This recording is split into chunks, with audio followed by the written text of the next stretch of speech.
Bonjour fidèles téléspectateurs et bienvenue à ce nouveau numéro de l'émission Les Jeunes s'interrogent, une émission qui ne traite que les sujets ayant trait à la jeunesse. Et aujourd'hui, nous allons parler des fiançailles, un sujet un peu complexe parce que tout le monde s'appelle fiancé ici à la cité bien sûr. Et sur ces plateaux, je ne suis pas seule, je suis accompagnée de l'expert au nom de Jean Diongo. Bonjour Monsieur Jean et bon, bienvenue à cette émission. Merci. Et vous allez bien, bien sûr. Très bien, merci beaucoup. Et du côté des jeunes, je suis accompagnée de Girès Louimbou. Girès, bonjour. Bonjour madame. Tu vas bien? Très bien. Et accompagnée de la jolie demoiselle Maria Kavilako. Bonjour. Bonjour. Et ça va? Ça va, merci. Et à vous tous, bienvenue à cette émission. Merci. Et à l'entrée de jeu, je commence déjà à poser à Monsieur Jean. On parle de fiançailles. Qu'est-ce que vous pouvez nous dire par rapport à ça? C'est quoi? Ça commence quand? C'est quoi le fiançailles? Merci madame pour la question et merci aux jeunes qui sont en face de nous pour avoir choisi ce thème-là qui est très important pour la vie. Les fiançailles, si vous lisez les dictionnaires, je crois, on peut les définir comme étant d'abord un engagement. Un engagement qui est pris entre deux personnes de sexe différent. Engagement pour le mariage ou engagement en vue du mariage. Première définition. Mais deuxième élément de la définition, les fiançailles sont une période pendant laquelle les deux engagés se préparent pour vivre le mariage. Et pendant cette période-là, ils vont chercher à se connaître, à mieux se connaître, pas comme ils se connaissaient avant, mais à mieux se connaître en vue du mariage, à mieux se connaître pour que celui ou celle-là devienne sa femme ou son mari. Merci. Et les fiançailles peuvent durer combien de temps? Je ne donnerai pas une réponse directe à la question pour dire non, les fiançailles peuvent prendre 2 jours, 3 jours, 2 ans, 4 ans, 5 ans. Tout cela dépend. Si nous revenons aux origines, comme nous l'avons fait la fois passée, dans la Bible, Adam, lui, n'avait pas le temps de chercher parce qu'il a trouvé directement Ève. Il n'y avait pas de choix. Mais au fil des ans, le monde a commencé à s'agrandir. Donc, il y a eu plusieurs hommes et plusieurs femmes. Mais si nous continuons à lire la Bible, nous verrons que dans l'histoire d'Israël, les gens cherchaient les femmes dans leur propre famille.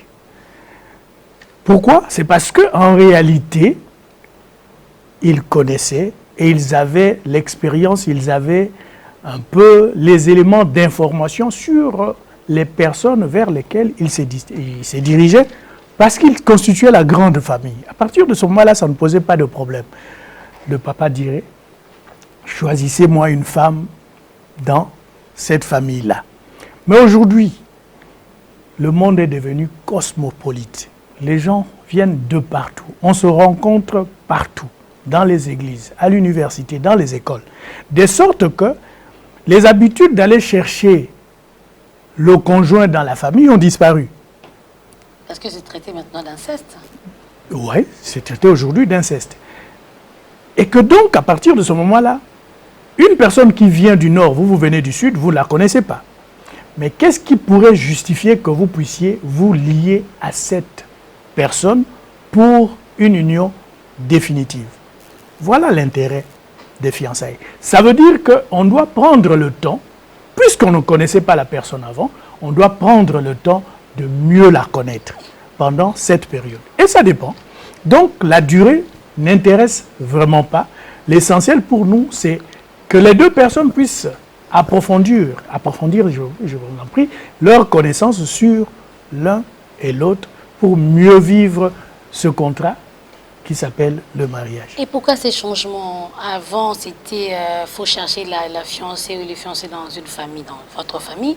Et présentement, il faut éviter cela parce qu'il y a inceste. Qu'est-ce qui a causé? Ou ça a commencé depuis quand? Pour qu'on évite de se marier en famille, en fait. Parce qu'avant, c'était une bonne chose. Il n'y avait pas de divorce et on évitait beaucoup de choses. Mais présentement, le fait d'aller ailleurs parce qu'on évite l'inceste. Vous avez raison, madame, mais quand le monde a commencé avec deux personnes, tous ils étaient de la même famille. Et puis, Adam et Ève ont fait des enfants. Dites-moi avec qui ils pourraient se marier parce qu'il n'y avait que cette famille-là. 4-5 personnes, dites, il n'y avait pas d'autre. Or, le Seigneur leur a donné la mission de procréer, de remplir la terre. Donc, ils ne pouvaient pas aller plus loin. Mais au fur et à mesure que l'histoire a continué, avec tout ce que nous avons appris de la tour de Babel, ainsi de suite, les langues se sont dispersées, la population étant devenue nombreuse, donc les gens ont oublié qu'ils étaient d'une même famille, même si nous sommes d'une même source. Okay. À partir de ce moment-là, on doit aller vers... Ok, on voit les jeunes du côté des jeunes. J'irais une question.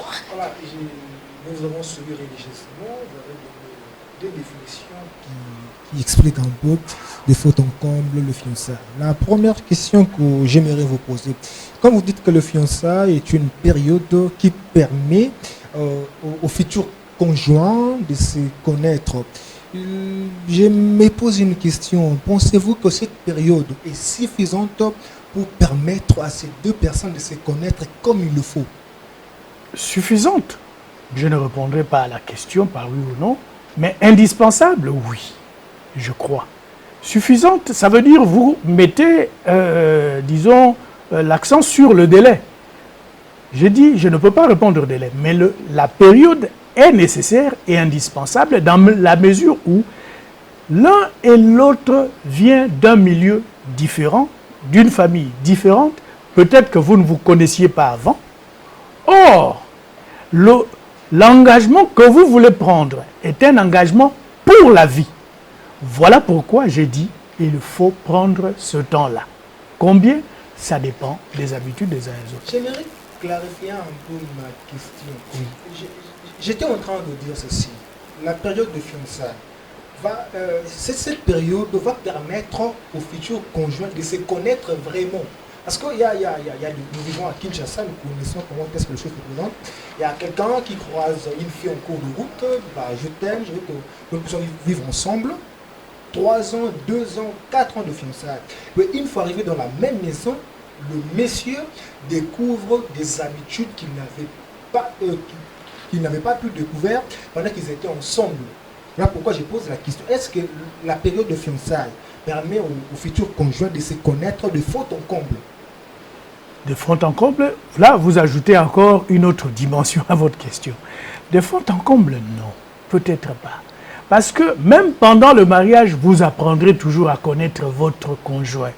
J'ai dit d'abord à harmoniser les vues pour cet engagement, à mieux se connaître, parce qu'avant le début de fiançailles, vous ne vous connaissiez peut-être pas, ou vous n'aviez peut-être pas pris l'habitude de pouvoir suivre votre conjoint pour connaître ses grands défauts ou ses grandes qualités. Voilà, et à ce moment-là, il faut que de plus en plus ensemble, vous puissiez vous mettre à parcourir ce même chemin qui vous amènera vers l'engagement qui ne pourra pas être dissous. Le grand problème, c'est celui-là. Ça veut dire, une fois dans le mariage, chez nous les catholiques, vous savez que c'est un mariage, c'est un engagement que vous ne pourrez plus dissoudre. C'est ça le grand problème. Et une fois dans le mariage, vous allez peut-être découvrir de nouvelles qualités ou de nouveaux défauts, mais il faut pouvoir parfaire votre vision que vous aviez à l'époque de la fiancée ou du fiancé pour que vous puissiez vous accommoder à celui ou à celle-là afin de mener à bien l'engagement. Merci. Maria? Nous savons que la qualité des fiançailles conditionne la réussite d'un mariage. Alors, dès-lors, comment les fiancés doivent-ils vivre ensemble ce temps limité pour en tirer le max de fruits? Comment ils doivent vivre? Ben, dans la sincérité. Premier élément, c'est dans la sincérité, pas l'hypocrisie. Ça veut dire que pendant que vous êtes en train de préparer cet engagement, vous devez montrer votre cœur à l'autre partenaire. Est-ce que vous êtes une personne qui mange beaucoup?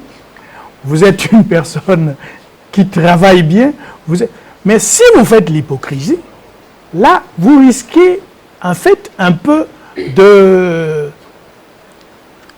d'éroder, si vous voulez, le jugement que l'autre peut avoir de vous sur votre comportement. Alors que la période de fiançailles vise donc à mieux connaître et que donc La première chose, c'est d'éviter l'hypocrisie. Il faut être vraiment sincère avec votre partenaire, c'est tout. Et quels sont les sujets qu'on peut développer entre fiancés? Tout. Tout. Il n'y a aucun tabou. Tout. Vous devez tout développer.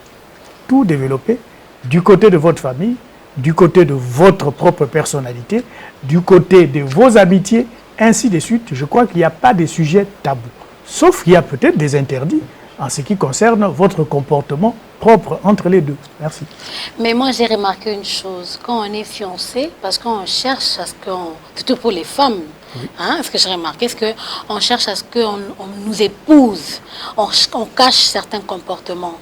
Et parce qu'on est maintenant marié, on va montrer à l'autre qui on est exactement.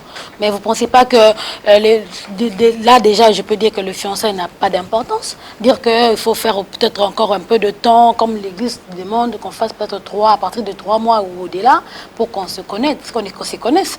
Mais on ne se connaît pas en dehors du mariage. Là, moi je dis qu'on vit dans l'hypocrisie. Et pourquoi est-ce qu'on doit vivre dans le fiançailles au moment où on sait que c'est de l'hypocrisie? Généraliser pour tout. C'est un risque que vous risquez de prendre. Il y a des gens ou des couples, enfin des fiancés, qui vivent normalement et sans hypocrisie. C'est pourquoi je dis ici, il faut éviter l'hypocrisie. Peut-être que vous connaissiez cette demoiselle avant que vous puissiez lui proposer les fiançailles. En ce moment-là, elle ne pouvait pas faire l'hypocrisie. Elle se comportait normalement dans sa vie. Mais vous l'avez suivie pendant une certaine période avant de venir lui proposer ce contrat-là. Comme la jeune fille, au moment où vous lui proposez ça, elle ne savait pas, mais elle ne dira pas oui au premier contact. Elle dit, ok, laissons-nous le temps de pouvoir chacun approfondir la chose. Et si la fille aussi, le garçon est aussi sincère, après un certain moment, 2 jours, 2 ans, tout ça ainsi de suite, dit, ok, on peut engager maintenant franchement l'étape des fiançailles. Mais j'insiste sur le fait que vous ne pouvez pas généraliser que dans tous les cas, il y aura hypocrisie. Non, il y aura parfois des fiançailles bien réussies. Mais les fiançailles ne conduisent pas nécessairement au mariage. Il peut se faire que pendant cette période-là, il trouve que non, il y a un côté qui ne me plaît pas, et un côté qui plaît mal à l'autre, et se dit non, je ne pourrai pas continuer l'aventure avec vous. Et parlons de fiançailles. Oui. On me dit fiançailles. Mais quand est-ce qu'on doit réellement parler de fiançailles? Parce qu'on se rencontre aujourd'hui, tu me fais la cour, j'ai dit oui, et directement je suis fiancée à quelqu'un. Quand est-ce qu'on doit parler de fiançailles? Non, pas du tout.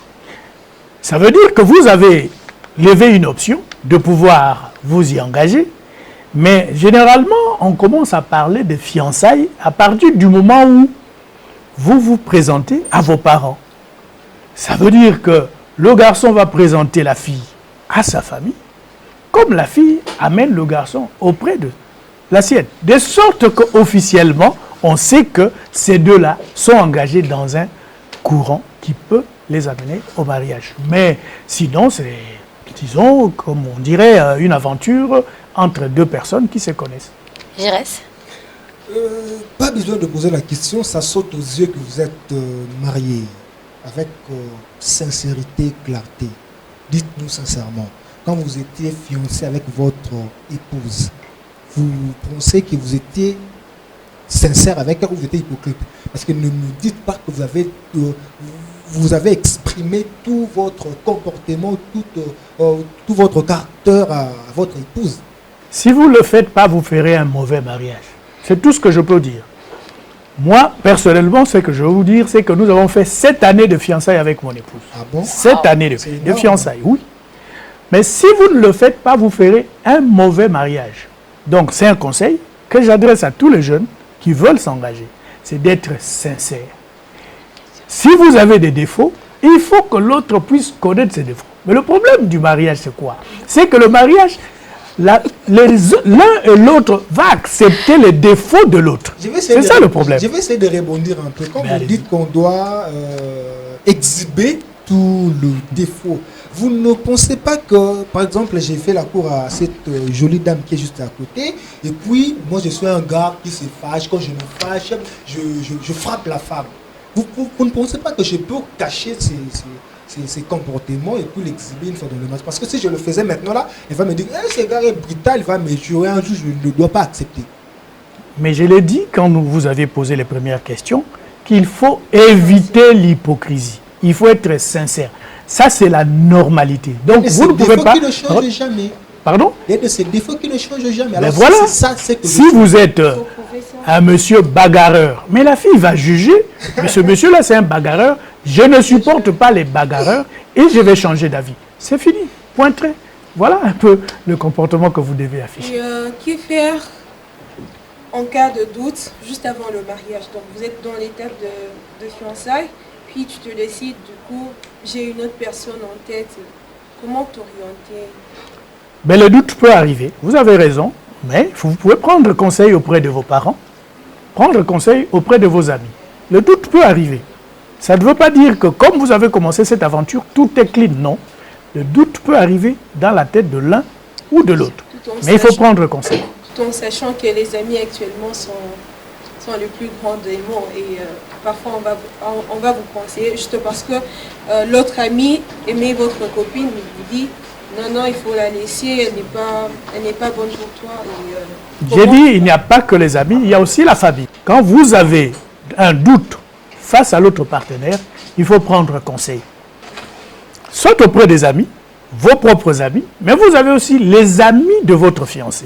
Vous pouvez toujours aller vers eux, parce qu'eux, ils connaissent très bien votre fiancé. Ils peuvent, en cas de besoin, commencer à lui donner quelques conseils. Mais il y a aussi les parents. Vous revenez chez vos parents et dites, voilà ce que j'ai constaté du côté de mon fiancé. Il est brutal, il est ceci, il est cela. Les parents peuvent aussi vous aider. Comme les parents de l'autre partenaire. Ils peuvent intervenir pour interpeller leur fils ou leur fille. Pour dire, attention, ce que tu fais là, on dirait que votre proposé n'est pas très content de cette manière de faire. Est-ce que vous ne pouvez pas changer? C'est toujours bon. Mais si vous remarquez, comme elle vient de le dire, mais pas parce que les autres ont dit, mais vous remarquez un comportement que vous ne supporterez peut-être pas dans le mariage, mais vous êtes à 2 jours de mariage. De mariage coutumier. Vous êtes à 2 jours, on a déjà tout préparé. On s'est dit, bon, c'est dans 2 jours, le mariage c'est jeudi, le mariage c'est samedi. Et vous remarquez que c'est un malfaiteur, par exemple. Que faire? Mais avant de vous engager définitivement, je crois que vous avez le droit de pouvoir retirer votre promesse. Vous avez le droit de retirer votre promesse. Si les parents... Mais qu'est-ce qui est meilleur? C'est d'aller vers un engagement que vous ne saurez pas respecter ou de rompre avant la signature de l'engagement. Je crois que ce qui est meilleur, c'est de rompre avant la signature de l'engagement. Mais tout le monde est informé que tu es déjà fiancé. Vous avez des invitations là, déjà que vous avez données aux invités. C'est plutôt... Les dégâts matériels sont moindres par rapport aux dégâts, je dirais, physiques, psychologiques, psychiques et amoureux que vous pourrez récolter pendant un mariage mal réussi. Chérès? Voilà, j'ai une panoplie de questions. Ce ferait que je vous pose toutes mes questions. Donc, pendant la période de fiançailles, quelles sont les choses qui sont permises entre le fiancé? Ah, les choses permises. Les choses permises entre le fiancé. Est-ce que parce que nous sommes fiancés, tu peux venir chez moi à la maison, tu laves mes habits, tu balayer la maison, tu peux passer nuit chez moi à la maison. Quand je parle de passer nuit, vous comprenez, après je parle le temps de tout expliciter, vous comprenez les tenants, les aboutissants. Quels sont les... Pardon? Les glissements mariés. Vous l'avez dit autrement. Quand nous sommes non fiancés, qu'est-ce qu'il faut faire? Qu'est-ce qu'il ne faut pas faire? C'est là où le bas blesse. C'est vraiment la question qui... La question est très importante. Qui dérange beaucoup de fiançailles. Ce qui est permis? Ok. Mais vous auriez dû poser la question, qu'est-ce qui est interdit? J'aurais commencé par là. Ce qui est interdit, je commencerai par là. La question était de savoir ce qu'il faut faire et ce qu'il ne faut pas faire. Moi, je commencerai par ce qui est interdit pour vous dire que les fiancés ne sont pas des mariés. De façon biblique, vous n'avez aucun droit de pouvoir entrer en relation charnelle avec votre partenaire. C'est interdit, comme vous le savez de façon biblique et de façon sociale. Ce n'est qu'une préparation. Et vous savez que nous sommes dans un pays laïque. je suis en train de... Même dans un pays laïque, il y a toujours ce qu'on appelle les prescrits. Oui. Ben voilà, je vous donne ces éléments et moi, religion, ce n'est pas interdit. je ne parle pas de religion, je parle de la morale pour les familles en morale réalité. dépend de chacun de nous. Évidemment, ça dépend. Vous avez raison.